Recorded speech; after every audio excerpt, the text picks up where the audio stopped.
Il y a une famille que je connais qui a été visée par les sorciers du côté maternel des enfants. Ces sorciers-là ont tellement lutté qu'ils ont frappé la mère. Quand ils ont frappé la mère, je vous raconte une histoire vraie. Ils ont frappé la mère, on va dire la mère est décédée. Pendant que le père, qui est en bonne santé, est en train de préparer les funérailles de sa femme, le père qui n'était pas malade, le père qui a vu sa femme souffrir, agoniser et perdre la vie, pendant qu'il était en train de lutter pour enterrer sa femme, ils ont frappé le père. Voici le père qui n'est pas malade, qui commence à sentir des douleurs.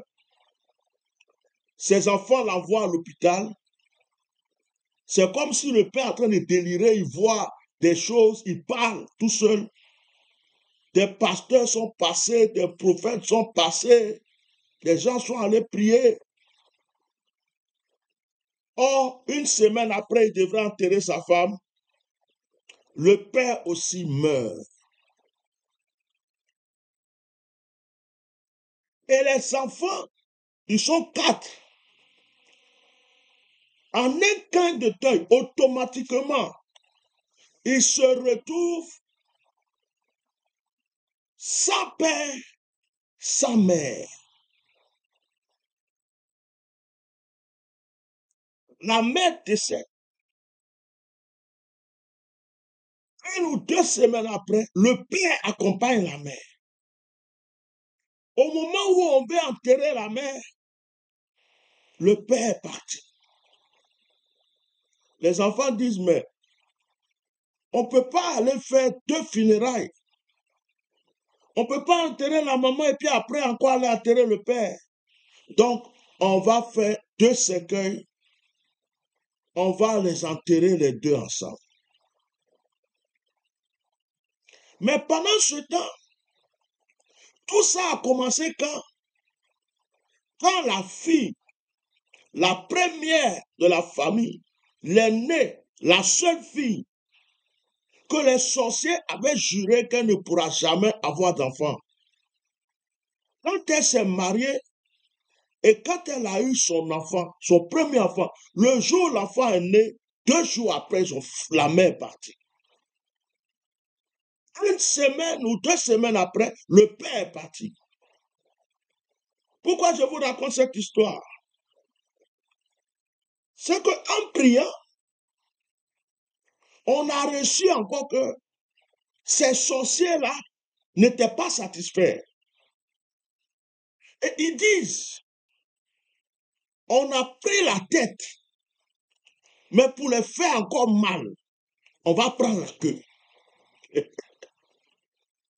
On va prendre la queue. Et vous savez, c'était quoi la queue? Le Benjamin de la famille. Un jeune homme de 19 ans qui est en train de commencer sa vie. Ils ont frappé son père, ils ont frappé sa mère, pendant qu'il est en train de pleurer ses parents. Ils veulent encore le prendre pour que ses frères se lamentent encore plus. Mais qu'est-ce que cette famille a fait de mal? C'est alors qu'avec la révélation, on a commencé à prier pour la protection du jeune homme. On a commencé à prier pour le retour à l'envoyeur. Jusqu'à ce qu'on le fasse venir, qu'il reste avec nous pour qu'on prie pour lui. Tous les plans ont échoué. Maintenant, Dieu renverse la situation. Le jour où ils vont aller chercher le corps du père, le vendredi, parce que le père et la mère devaient être enterrés le samedi. Le vendredi où ils vont aller chercher le corps du père, celui-même qui est soi-disant le frère du père, qui allait laver le corps à la mort, et l'enfant, il est dans une famille, et du côté paternel, mais c'est eux-mêmes là qui persécutaient le père. Et donc, le jour où ils sont allés laver tout, quand on faisait le convoi pour ramener le corps du papa au village, pour pouvoir exposer, pour pouvoir faire l'enterrement, pendant le convoi, le monsieur fait un accident de moto avec une voiture, il meurt. Comme si le papa est parti à quelqu'un. Mais il est mort. Quand on se renseigne, c'est un jeune. Il ressemble beaucoup au Benjamin. Il a presque les mêmes airs. Et en même temps, il est jeune. Et en plus, c'est le seul garçon au milieu de ses sœurs. Du côté paternel. Dieu dit, le sort qui a été lancé contre le Benjamin, ne l'ayant pas eu, s'est promené et a frappé dans le camp adverse. Et quand ils se sont dit, on va prendre la queue, comme ça va leur faire mal, Dieu aussi a préféré leur retirer quelque chose qui leur coûte cher pour qu'ils sachent ce que c'est que la douleur. Dans 2 semaines, ils vont l'enterrer. Les enfants ont fini d'enterrer leur père. Les enfants ont fini d'enterrer leur mère. Leur petit frère en protection. Maintenant, c'est le camp adverse qui va commencer à enterrer les morts. Ainsi parle l'Éternel, le Dieu d'Atia normal. Quand ma touche est dans quelque chose, là je suis présent dans une situation, le sorcier n'a qu'à bien se tenir.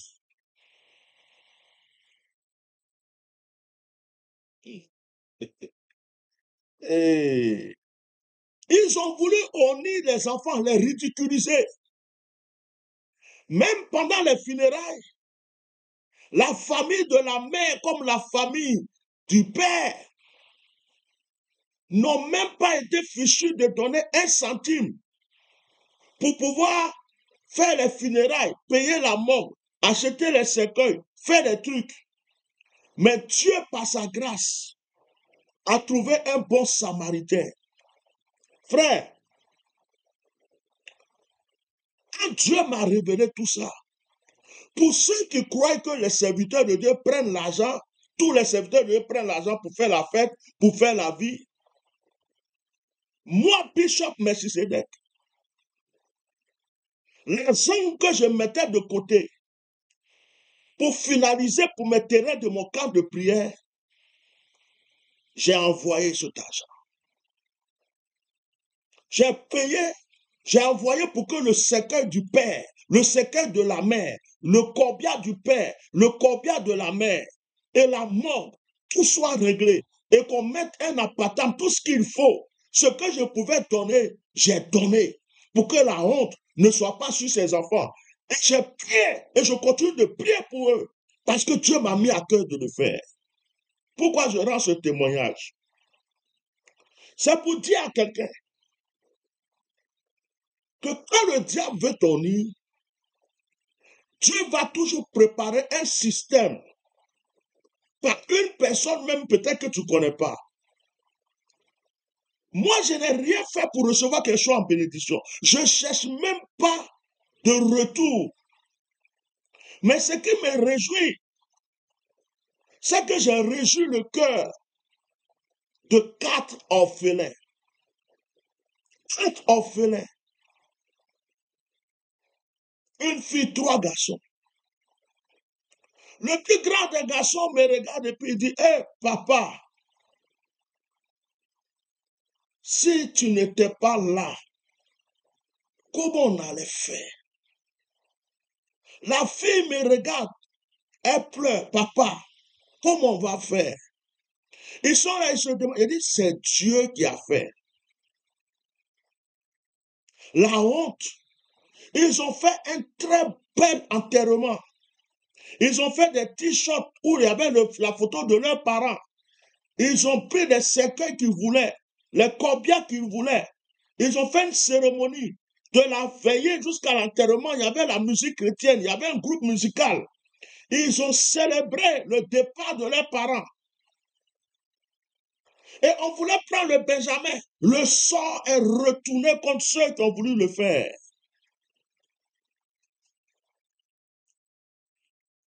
Ils voulaient attaquer la fille parce qu'ils se disent que celle-là ne devait jamais enfanter. Quand elle a enfanté, elle a créé la guerre.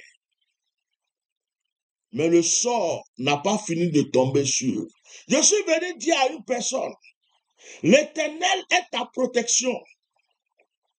Quel que soit le nombre des sorciers, quel que soit le nombre de mystiques, quel que soit le nombre de charlatans, quel que soit le nombre de démons, quel que soit le nombre de jaloux, parce que tu t'es marié, ils sont contre, ils sont jaloux. Parce que tu as accouché, tu as enfanté, ils sont jaloux. Parce que tu viens d'acheter une voiture, ils sont jaloux. Parce que tu as commencé un commerce, ils sont jaloux. Parce que tu voyages, ils sont jaloux. Quel que soit leur nombre, le Seigneur agira pour toi.